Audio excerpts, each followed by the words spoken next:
प्यारे बच्चों, ज्ञानदीप कार्यक्रम में मैं विजय बहादुर आज आपके लिए लेकर आया हूँ एनसीईआरटी साइंस क्लास 8 का second chapter microorganisms friend and foe. तो बच्चों आइए क्लास की स्टार्टिंग में हम माइंडफुलनेस एक्टिविटी करते हैं जिससे कि हमारा ध्यान और कंसंट्रेशन सारा क्लास में आ जाए। तो बच्चों सभी बच्चे अपनी आंखें बंद करेंगे, close your eyes and focus on your breath. आप गहरी सांसें लें और छोड़ें, सांस लें और छोड़ें और उस पर ध्यान दें। अपने मन मस्तिष्क को कक्षा में लाएं। जो कुछ हम यहाँ पर आज सीखेंगे उस पर हमारा पूरा ध्यान रहे, इसलिए एक्टिविटी हम यहाँ पर करते हैं।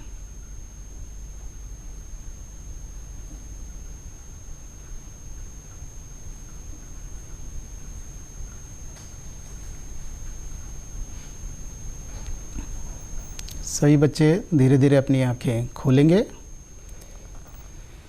तो प्यारे बच्चों, हम लास्ट टाइम में माइक्रो ऑर्गेनिजम्स सूक्ष्म जीव के बारे में पढ़ रहे थे। हमने पढ़ा था, देखा था कि माइक्रो ऑर्गेनिज्म जो हैं क्या होते हैं, व्हाट आर माइक्रो ऑर्गेनिज्म। तो एक बार रिकैप करते हैं। हम देखते हैं अपनी स्क्रीन पर micro organism, the organism that are too small, इतने छोटे होते हैं that they are not visible by या टू द अनएडेड आई और called micro organism. Micro organism या सूक्ष्म जीव वे होते हैं जो बहुत सूक्ष्म होते हैं, बहुत छोटे होते हैं और बिना किसी सहायता के केवल आंखों से नहीं देखे जा सकते। हमने फिर इन माइक्रो ऑर्गेनिज्म का, सूक्ष्म जीवों का क्लासिफिकेशन किया था। दे आर ऑफ 4 टाइप्स, उनके 4 मेजर ग्रुप में रखा था हमने। उसमें जो फर्स्ट था हमारा बैक्टीरिया, जीवाणु, सेकंड फंजाई, कवक, third protozoa and fourth one is algae, शैवाल। ये 4 ग्रुप थे बच्चों। उसमें एक वायरस भी था। वायरस के बारे में आपने देखा था, बड़े इंटरेस्टिंग तरीके से उसकी वीडियोस भी देखी थी। तो वायरस इज़ वेरी यूनिक, बहुत यूनिक है, अलग तरह का है। वायरस इज़ माइक्रोस्कोपिक बट वो जो है क्या है, माइक्रो ऑर्गेनिज्म की श्रेणी में नहीं रखा जाता। It is not considered as micro organism. क्यों? आपको बताया था, जब वो फ्रीली कंडीशन में रहता है, हवा में तैरता रहता है या किसी नॉन लिविंग थिंग्स पर है, वो चिपका हुआ है, तो क्या होता है, बिल्कुल डेड की तरह होता है, इनएक्टिव होता है। लेकिन जैसे ही वो किसी लिविंग ऑर्गेनिज्म और लिविंग ऑर्गेनिज्म के कांटेक्ट में आता है, तुरंत उसमें क्या होता है बच्चों, एक्टिव हो जाता है। यानी कि जब तक वो निर्जीवों के संपर्क में था बिल्कुल डेड था, उसमें कोई एक्टिवनेस नहीं थी। और जैसे ही वो सजीवों के संपर्क में आया, वो बिल्कुल सजीवों की, मतलब उसमें क्या आ गई, जान आ गई, समझे, जिंदा हो गया। इसलिए उसको हम क्या करते हैं, माइक्रो ऑर्गेनिज्म की श्रेणी में नहीं रखते हैं। कई तरह के वायरस होते हैं जो कि हमें बीमारियां जो है फैलाते हैं हमें और नुकसान देते हैं। अब बच्चों आगे अब हम चलते हैं इन्हीं बैक्टीरिया में, देखते हैं किस तरह से ये कुछ हमारे जो बैक्टीरिया या जो हमारे माइक्रो ऑर्गेनिज्म हैं, ये हम पर क्या करते हैं, कुछ रोग फैलाते हैं। ये देखिएगा, diseases causes bye micro organism. कुछ जो डिसीजेज हैं, जैसे देखिएगा डिसीज बाय वायरस। वायरस से क्या क्या होता है, जो विषाणु होते हैं, कॉमन कोल्ड होता है, इन्फ्लुएंजा या फ्लू होता है, और मोस्ट कफ्स हो जाते हैं, and serious diseases like polio and chicken pox. तो ये बच्चों किससे फैलती है, विषाणुओं से या जीवाणुओं से। अब देखिएगा इसमें डिसीजेज कॉज्ड बाय प्रोटोजोआ। जो प्रोटोजोआ से डिसीजेज होती हैं, प्रोटोजोआ आप जानते हैं, जो अमीबा, पैरामीशियम आपने देखा होगा, उससे क्या क्या होता है बच्चों, डिसेंट्री हो जाती है, जिसे हम दस्त कहते हैं, एंड मलेरिया। और डिसीजेज कॉज्ड बाय बैक्टीरिया से क्या होता है बच्चों, टाइफाइड। टाइफाइड एक बुखार होता है, ट्यूबरकुलोसिस जिसे टीबी कहते हैं, और कॉलरा और टेटनस। और disease caused by fungi, ringworm, जो दांत, खाज, खुजली होती है, और एथलीट्स फुट एक प्रकार की बीमारी होती है जिसमें कि पैरों में जो है एक ऐसा फंगाई टाइप के लग जाते हैं जिसे हम खाज खुजली या तो स्किन डिसीज़ भी कह सकते हैं। अब बच्चों उसके बाद हमने देखा था where do micro organism live, कि माइक्रो ऑर्गेनिज्म कहाँ रहते हैं। तो they live in all types of environment, सभी जगह रहते हैं, चाहे गर्म से गर्म जगह में, ठंड से ठंड जगह में, आइसी कोल्ड क्लाइमेट्स में, जो स्प्रिंग हॉट स्प्रिंग्स में भी रह सकते हैं, डेजर्ट मरुस्थल में भी रह सकते हैं, जो दलदली ज़मीन है हमारी, जो माशी लैंड्स हैं उसमें भी रहते हैं। तो यहाँ तक कि वो हमारे अंदर, मनुष्य के अंदर, ह्यूमन बींग्स में, प्लांट्स में, और जितने भी एनिमल्स हैं और बैक्टीरिया में भी वो रहते हैं। तो चलिए बच्चों, हमने ये रिकैप देख लिया, अब आगे चलते हैं। माइक्रो ऑर्गेनिज्म एंड अस, इनके बारे में हम विस्तार से जानकारी पाते हैं। देखिए माइक्रो ऑर्गेनिज्म एंड अस, तो जो माइक्रो ऑर्गेनिज्म होते हैं, जो सूक्ष्मजीव होते हैं, वो किस तरह से हमारे जीवन को प्रभावित करते हैं, how they affect our life. ये दो तरह से होते हैं बच्चों, एक first friendly micro organism and second is harmful micro organism. There are some micro organism which are beneficial होते हैं हमारे लिए, और कई तरीके से हमें वो क्या करते हैं, बेनिफिट प्रदान करते हैं। और कुछ जो होते हैं हार्मफुल होते हैं, वो क्या होते हैं, नुकसान हमें देते हैं, और वो दे कैरीज डिसीजेज, वो डिसीज़ को फैलाते हैं या ले जाते हैं। तो आइए अब हम फ्रेंडली माइक्रो ऑर्गेनिज्म के बारे में जानते हैं बच्चों। तो फ्रेंडली माइक्रो ऑर्गेनिज्म, जैसा कि आप जान रहे हैं, फ्रेंडली माने फ्रेंड, जो हमारे मित्र हैं, जो हमारे काम आते हैं, जो हमें कई तरीक़ों से क्या करते हैं, हमारी मदद करते हैं। तो उसको हम देखते हैं बच्चों यहाँ पर। इसमें फर्स्ट है कि they are use in many ways, कई तरीक़ों से उनका यूज़ होता है, और कि क्या क्या तरीके हैं देख लीजिएगा।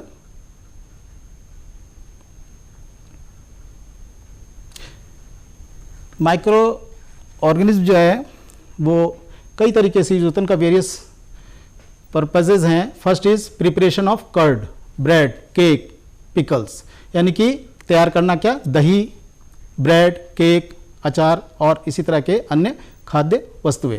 Second is commercial production of alcohol, wine and acetic acid. जो दूसरा है हमारा, ये देख रहे हैं आप, कॉमर्शियल प्रोडक्शन यानी व्यावसायिक उत्पादन करते हैं हम एल्कोहल का, वाइन शराब, और एसिटिक एसिड यानी विनेगर यानी सिरका।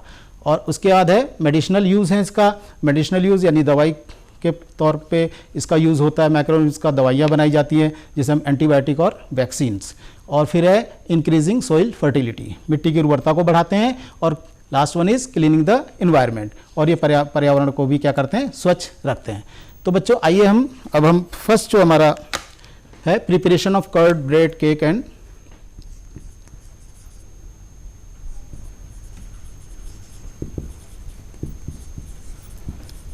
इस पर चर्चा करते हैं।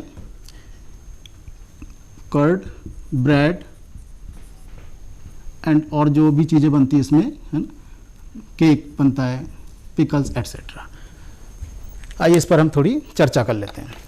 बच्चों आपने देखा होगा घरों में दही बनाते हुए अपने घरों में, लास्ट क्लासेस में भी आपने पढ़ा है जिसमें केमिकल चेंजेस में कि दही किस तरह से प्रत्येक रासायनिक परिवर्तन से, तो उसमें क्या होता है, कुछ दूध में, मिल्क में क्या मिला जाता है, थोड़ा सा दही मिला दिया जाता है, और after some time, after some hour, जो दूध होता है, मिल्क होता है, कन्वर्टेड इनटू कर्ड, वो दही में चेंज होता है। तो बच्चों ऐसा कैसे होता है, जो दही होता है, दही में बहुत सारे माइक्रो ऑर्गेनिज्म होते हैं, बहुत सारे उसमें सूक्ष्मजीव होते हैं, जिनमें कि एक लैक्टोबैसिलस, ये देखिएगा, ये लैक्टोबैसिलस होता है बैक्टीरिया जो दही में होता है। और ये लैक्टोबैसिलस बैक्टीरिया जो है, जब दही ये दूध में पड़ता है, हॉट मिल्क में, या ऐसा टेम्परेचर जो इन बैक्टीरिया को बढ़ने के लिए अच्छा हो, तो क्या होता है, ये बैक्टीरिया वहाँ पर मल्टीप्लाई करना शुरू कर देते हैं, बहुत तेज़ी से वहाँ पर उनका प्रोडक्शन स्टार्ट हो जाता है, और वो मिल्क को कर्ड में चेंज कर देते हैं। आपने मिल्क पिया होगा, जब देखा होगा, तो वो क्या होता है, स्वाद में कैसा लगता है, स्वीटिश, मीठा सा लगता है। तो ये जो मीठा है, शुगर है, वो शुगर क्या होती है बच्चों, उसमें एक लैक्टोज होता है, लैक्टोज। और ये लैक्टोज जो है, ये बैक्टीरिया जो लैक्टोबैसिलस बैक्टीरिया है, इस लैक्टोज को चेंज कर देता है लैक्टिक एसिड में, लैक्टिक एसिड। ये लैक्टिक एसिड अम्ल है, और ये लैक्टिक एसिड स्वाद में कैसा होता है बच्चों, सावर होता है, खट्टा होता है। और खट्टा होने के कारण दही क्या होती है, खट्टी होती है। आपने देखा होगा, अगर वो दही या कर्ड बहुत टाइम तक, काफ़ी समय तक हम रख दें उसको, तो क्या होता है दही जैसे जैसे टाइम बीतता जाता है वैसे उसमें खटास बढ़ती जाती है, खट्टापन उसका बढ़ता जाता है। क्यों?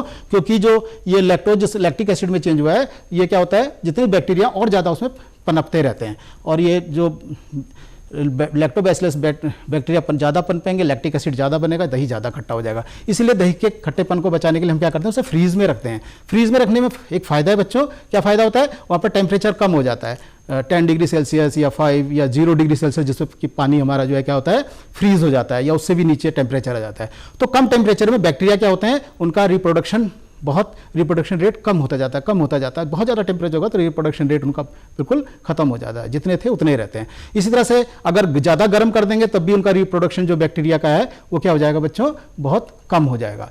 तो जो एक उनके लिए बैक्टीरिया के लिए रिप्रोडक्शन होने के लिए, उनकी ग्रोइंग के लिए जो टेम्परेचर होता है वो बेटर होता है 30 degree Celsius to 45 degree Celsius. 30 degree Celsius से 45 डिग्री सेल्सियस के बीच में बैक्टीरिया बहुत अच्छी तरह से ग्रो करते हैं। याद रहे आपको हमारा बॉडी टेम्परेचर क्या होता है, 37 डिग्री सेल्सियस, 37 डिग्री सेल्सियस। तो इस तरह से बैक्टीरिया ये देखते हैं।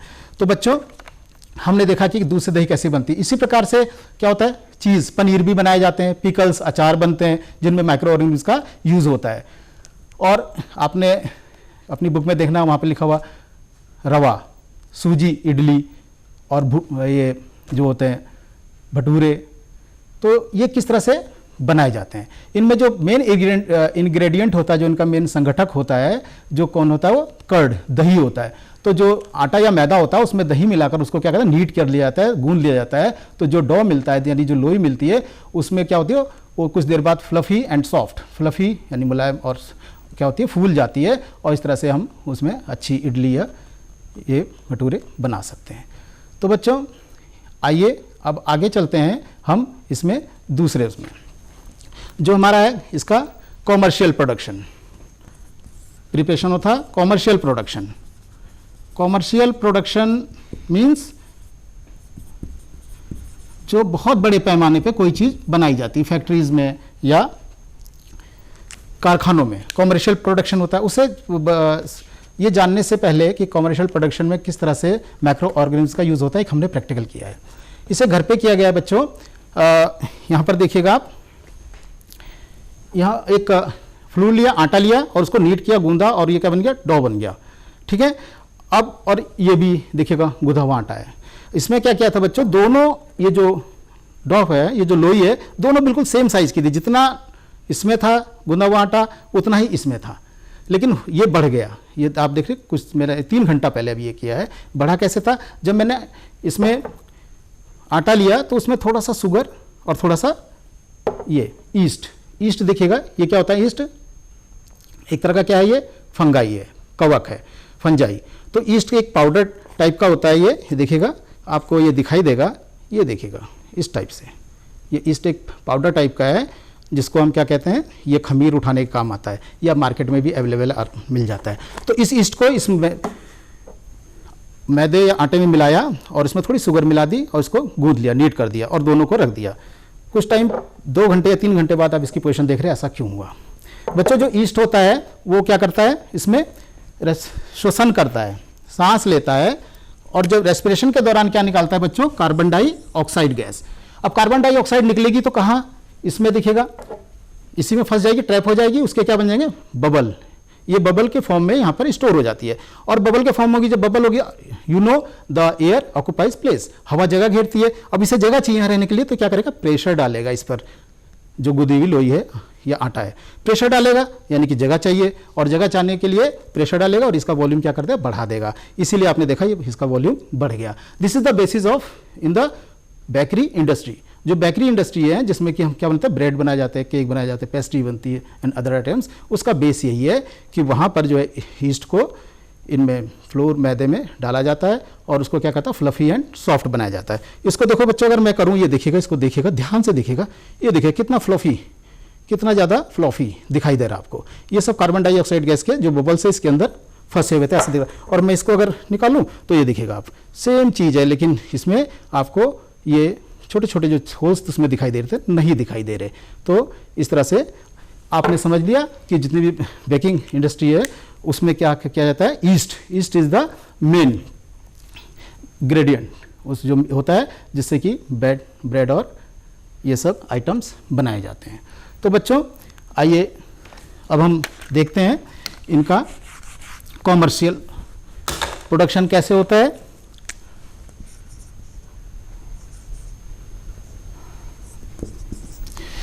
किसका माइक्रो ऑर्गेनिज्म कॉमर्शियल प्रोडक्शन में भी यूज़ होते हैं।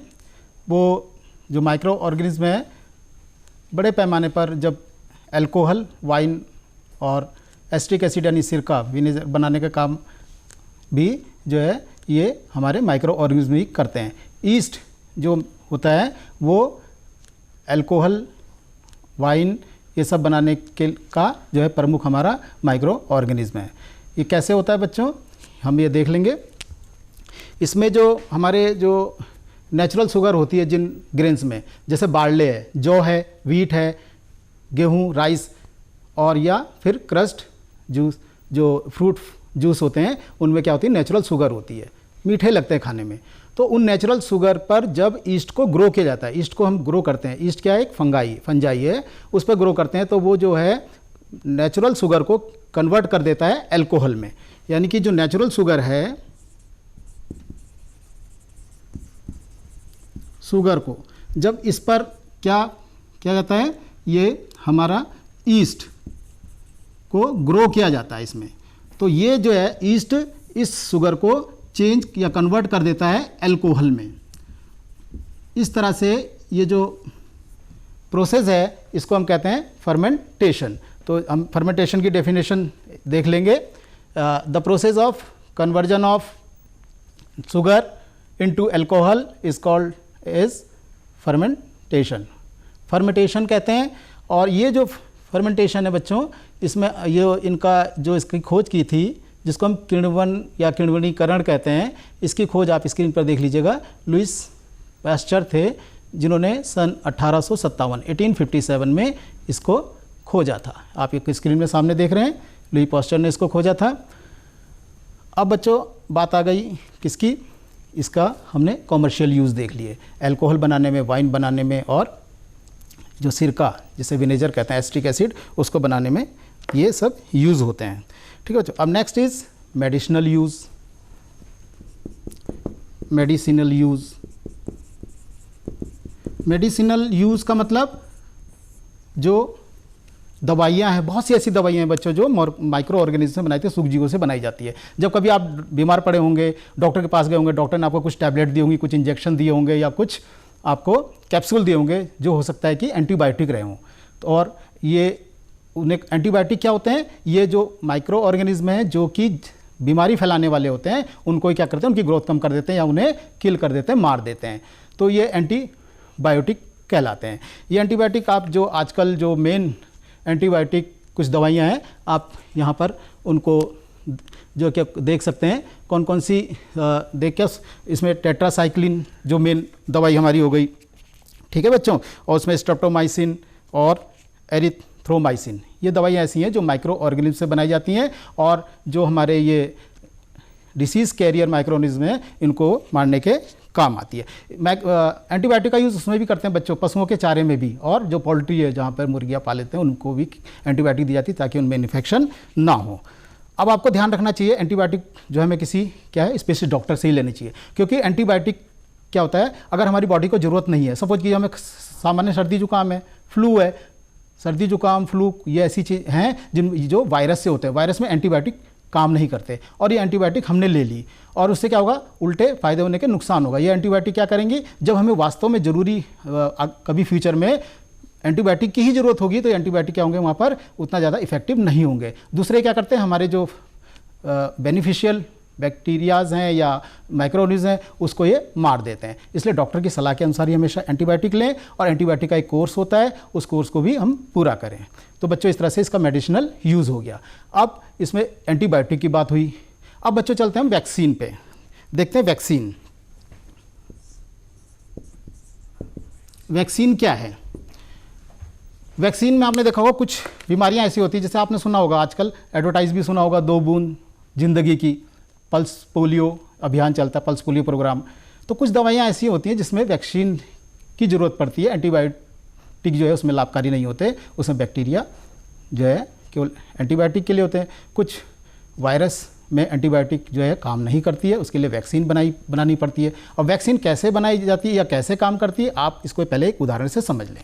देखिएगा, सपोज कीजिए कि एक घर है, उस घर में कुछ वॉरियर्स, योद्धा रहते हैं, लड़ाके लोग, जिनके पास अस्त्र शस्त्र हैं, वेपन्स हैं और उनका अपना लड़ने का स्टाइल है और वो उनके पास एक स्ट्रेटेजी है, रणनीति होती है।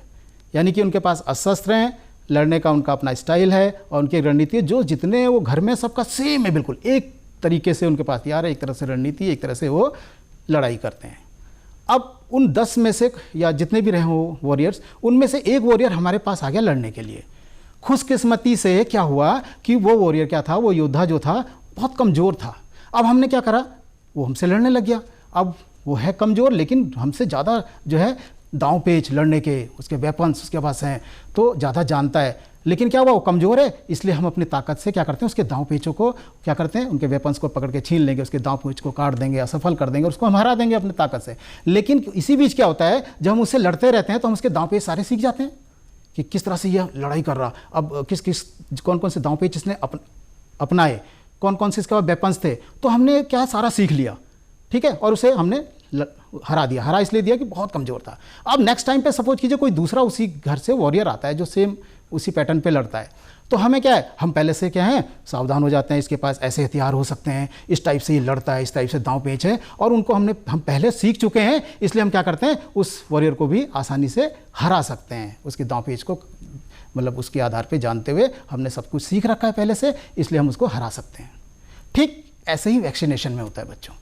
क्या करा जाता है, शरीर में, हमारी बॉडी में कुछ जो माइक्रो ऑर्गेनिज्म हैं, समझिएगा, है ना, या वायरस, वो हमारी बॉडी में क्या करते हैं, एंटर करा दिए जाते हैं। वो वायरस कैसे होते हैं, डेड होते हैं या इनएक्टिव होते हैं। वो एक्टिव नहीं होते, बहुत वीकेंड, बहुत कमज़ोर होते हैं या डेड होते हैं वायरस। जैसे ही वायरस जो हमारी बॉडी में जाते हैं, क्या होता है, हमारी बॉडी उनको पहचान लेती है और वो एंटीबॉडी क्या करती है, प्रोड्यूस करना शुरू कर देती है। एंटीबायोटिक क्या है, इसे थोड़ा सा आप अगली क्लासेस में जाके पढ़ेंगे कि जब वो हमारा ब्लड है, उसमें प्रोटीन होता है, तो ब्लड प्रोटीन और वो कई और चीज़ जो होते हैं सब्सटेंसेस एक गठबंधन बना लेते हैं, एंटीबॉडीज़ तैयार हो जाती है और वो एंटीबॉडीज़ उस वायरस को मार देती है। तो इस तरह से हमारी बॉडी में एंटीबॉडी तैयार हो जाते हैं, जिसको प्रतिजन कहते हैं, और ये फिर हमेशा के लिए रहते हैं। अब नेक्स्ट टाइम फ्यूचर में कभी उसी डिसीज़ का वायरस हम पे अटैक करेगा तो हमारे एंटीबॉडी जानते हैं कि उसको कैसे मारना है, और वो सब क्या होता है, उस वायरस को ख़त्म कर देते हैं। ठीक है बच्चों, तो ये वैक्सीन इस तरह से काम करती है। वैक्सीन की इसकी जो खोज हुई थी, एक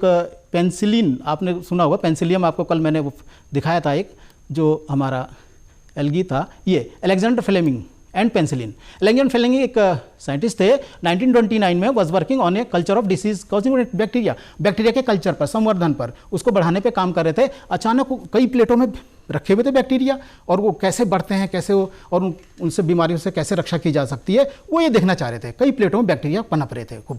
अचानक उन्होंने एक प्लेट में देखा कि कुछ हरे रंग की फंजाई, है ना, उसके जो क्या थे, ये थे spores of little green mould. जो लिटिल ग्रीन मोल्ड थी, हरी रंग की छोटी जो मोल्ड फफूंदी थी, इसके स्पोर्स माने बीजाणु उसमें उगाए। और उन्होंने फिर ये भी देखा कि जब वो स्पोर्स उगाए तो जो बैक्टीरिया की जो ग्रोथ थी बिल्कुल रुक गई। और बाद में उन्होंने और स्टडी किया तो देखा कि उसमें तो कुछ बैक्टीरिया मार भी दिए उसने, तो यानी कि अब बैक्टीरिया को मारने की दवाई मिल गई, जिसको उन्होंने नाम दिया पेंसिलिन। इस तरह से एक बहुत बड़ी उपलब्धि हमें अलेक्जेंडर फ्लेमिंग जी के द्वारा मिली, जिसका नाम पेंसिलिन था, और ये बहुत से रोगों को मारने के काम आती है, उनकी रक्षा करने के काम आती है।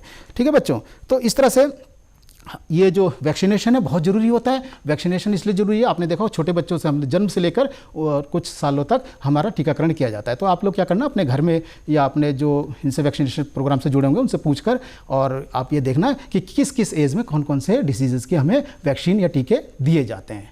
ठीक है बच्चों, तो ये बहुत ज़रूरी है। और पल्स पोलियो प्रोग्राम जो चलता है ये एक वैक्सीनेशन ही है, जिसमें कि पोलियो से लड़ने का वायरस दिया जाता है। अब बच्चों आगे चलते हैं हम, इंक्रीजिंग सोइल फर्टिलिटी। अब इंक्रीजिंग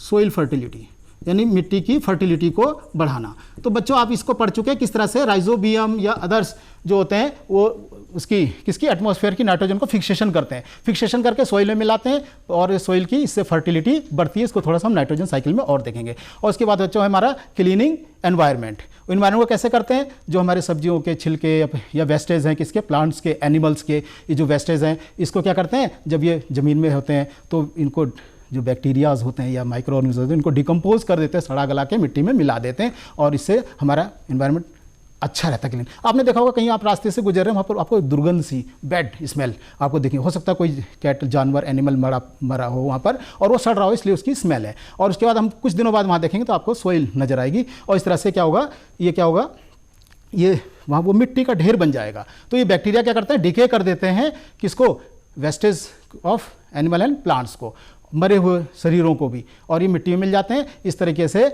ये क्या करते हैं, एक सफाई कर्मचारी भी कहे जाते हैं हमारे नेचर के।